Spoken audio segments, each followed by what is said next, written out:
को हराने के लिए 10-10 हजार रुपए बांटकर वोट खरीदा है, तो उनको अगर राजनीतिक सबक सिखाना है तो उनको उनके घर में, उनके मांद में घुसकर बांकीपुर में हराएंगे, तभी ये हिसाब बराबर होगा। आप लड़ेंगे? आप लड़ेंगे? मैं आपको फिर कह रहा हूँ कि जो कुछ भी करना पड़ेगा वो सब किया जाएगा। नवीन जो बांकीपुर के विधायक थे वो भाजपा के राष्ट्रीय अध्यक्ष हो गए हैं, तो उस नजरिए से भाजपा के लिए बहुत प्रतिष्ठा का सीट है। तो अगर भाजपा को वहां हराना है तो जन सुराज की ओर से हर वो प्रयास किया जाएगा ताकि इनको उन्हीं के मकान में, उन्हीं के इलाके में घुस के हराया जाए। आप निश्चित जानिए कि जन सुराज के पास जो भी शक्ति, संसाधन, व्यवस्था है, हम लोग सब कुछ लगाकर उनको बांकीपुर में हराएंगे ही हराएंगे। मुझे कुछ करना होगा तो मैं उन सभी चीजों के लिए तैयार हूँ, ऐसा जनसुराज के सूत्रधार प्रशांत किशोर ने कहा है। प्रशांत किशोर कहां से चुनाव लड़ने जा रहे हैं ये भी प्रशांत किशोर ने बताया है। तो इस खबर में हम आपको बताएंगे कि प्रशांत किशोर ने जनसुराज के प्रेस कॉन्फ्रेंस के प्रशांत किशोर ने जनसुराज के प्रेस कॉन्फ्रेंस से क्या बड़ा ऐलान किया है। नमस्कार, आप देख रहे हैं न्यूज़ फॉर नेशन, आपके साथ मैं हूं राजनंदिनी।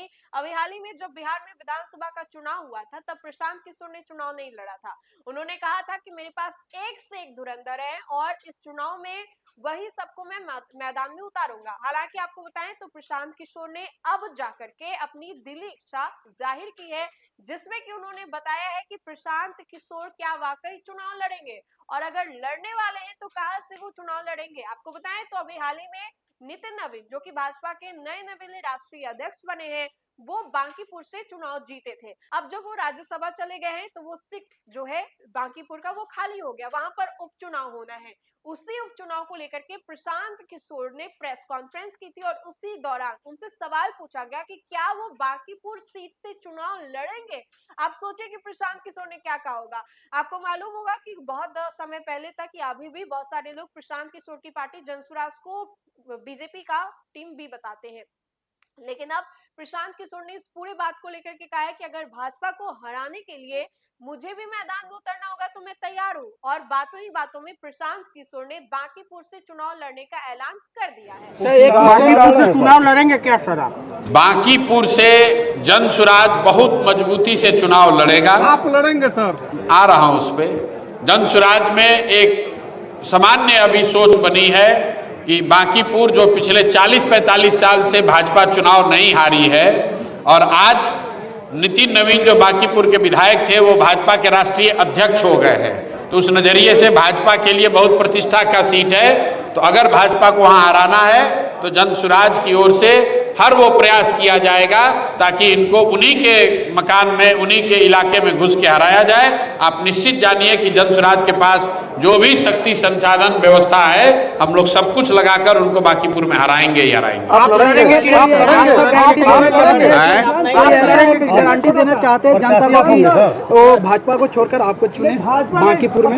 भाई ऐसा है, मैं फिर आपको दोहरा दे रहा हूँ, बांकीपुर विधानसभा भाजपा पिछले 40 साल से नहीं हारी है। 2015 में जब लालू, नीतीश जी और कांग्रेस का महागठबंधन था तो भी बांकीपुर नहीं हारे थे। और अब बांकीपुर के विधायक जी भाजपा के राष्ट्रीय अध्यक्ष हो गए हैं, तो भाजपा के लिए ये सबसे प्रतिष्ठा का सीट है। तो हम लोगों ने तय किया है कि भाजपा ने जो काम हम लोग के साथ किया, जनसुराज को हराने के लिए 10-10 हजार रुपए बांटकर वोट खरीदा है, तो उनको अगर राजनीतिक सबक सिखाना है तो उनको उनके घर में, उनके मांद में घुसकर बांकीपुर में हराएंगे, तभी ये हिसाब बराबर होगा। आप लड़ेंगे? आप लड़ेंगे? मैं आपको फिर कह रहा हूँ कि जो कुछ भी करना पड़ेगा वो सब किया जाएगा। सर, मेरा एक छोटा सा क्वेश्चन है, जिस तरह से देश और राज्य की हालात बनते जा रही है, उस हालात को देखते हुए क्या नहीं लगता है कि यहाँ भी एक बहुत बड़ा आंदोलन की आवश्यकता है, जैसे जेपी आंदोलन के तरह हुआ था उस समय जब हालात इस तरह राज्य देश की बना था?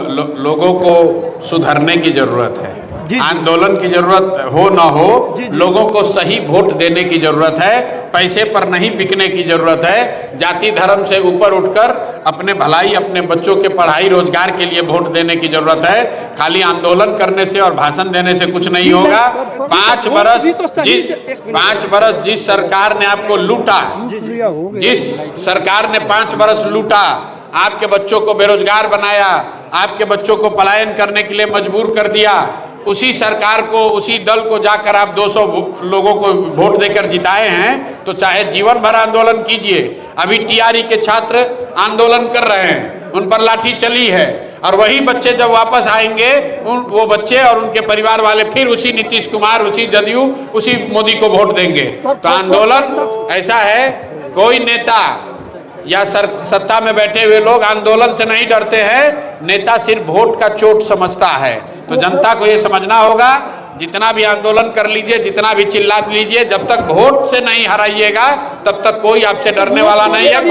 प्रेस कॉन्फ्रेंस में बड़ी बात ये रही कि प्रशांत किशोर ने बातों ही बातों में बड़ा ऐलान किया। उन्होंने कहा है कि अगर मुझे भी उतरना पड़े इस चुनाव में तो मैं उतरूंगा, यानी कि प्रशांत किशोर उस सीट से चुनाव लड़ेंगे जहां से ये कहा जाता है कि भाजपा के अलावा कोई जीत ही नहीं सकता है। आप देख लीजिए ना पिछले आंकड़े, भाजपा के अलावा अभी तक कुछ सालों से यहाँ कोई जीत भी नहीं पा रहा है, और ये बांकीपुर जो सीट है उसको प्रति सीटों में से एक बताया जाता है। लेकिन अब जब नितिन नवीन राज्यसभा चले गए हैं तो ये सीट खाली हो गई है। यहाँ पर उपचुनाव होगा, और उपचुनाव को लेकर के अलग अलग राजनीतिक दलों की ओर से तैयारियां भी की जा रही हैं, और इसी कड़ी में प्रशांत किशोर भी इस तैयारी में कहीं ना कहीं अपनी ताकत को झोंकते हुए दिखाई दे रहे। प्रशांत किशोर यहाँ से खुद चुनाव लड़ सकते हैं। तो फिलहाल के लिए इस खबर में इतना ही। खबरों का सिलसिला लगातार जारी रहेगा, तब तक के लिए आप देखते रहे न्यूज़ फॉर नेशन। बहुत बहुत शुक्रिया।